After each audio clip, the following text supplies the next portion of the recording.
دا ورو سوال کړی دی چې یو سړی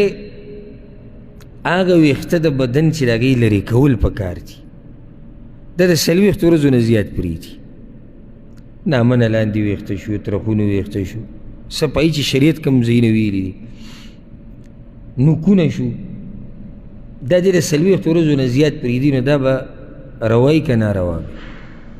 ګوره اول دا خبره یاده کوي په صحیح مسلم کې حدیث دی د انس بن مالک رضی الله عنه هغه وایي وقت لنا زموږ دپاره وخت یښودی شوی فی قص الشارب د بریتو په سپکولو کې وتقلیم الاظفار او د نوکونو په وړکولو کې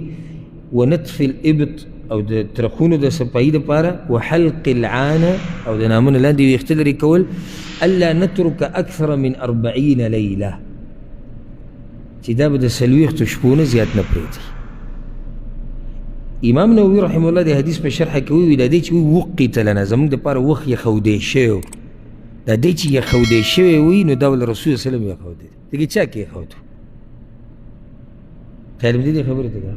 انس بن مالک وایي زموږ دپاره دا وخت ټاکلی شوی چا ټاکلی خو رسول صلی الله علیه وسلم ورته ویلي که نه دوی د ځان نه یښودی د ځان نه خو هغوی څه خبره نه کوي نو د دې نه دا مسله راووته چې 40 ورځو نه زیات پرېښودنې دي پکار ښه دلته یو مسله بیان کړم ما نه ګورې د دې دا نه د دې 40 چې 40 پورې پرېږده معنی دا ده چې 40 زیات نه زیات حد دی ته 40 ته مه پرېږده خو 40 زیات نه زیات حد دی یو سړی ته دا فایده راوباسي چې حدیث کې دا دي چې 40 ورځې بعد به دا صفایي کوي حدیث کې دا نه چې 40 ورځې بعد یې کوه حدیث کې دا دي چې 40 نه ماړه وه یو سړی لیټ شو د څه عذر د لاسه د سستۍ د لاسه نو بیا د 40 نه ماړه نور خو پکار داري چې کله سړي ته د دې ویښتو د نوکونو اخیستو وخت مناسب ښکاري ورته ښکاري چې دا غټ شوي دي نو بیا د هغې لرې کول پکار دي دا موږ ته شریعت ویلي دي نو حاصل د جواب هغه دا شو چې قصدن عمدن د 40 ورځو نه زیات دا ویښته نوکونه دا پرېښوده نه دي پکار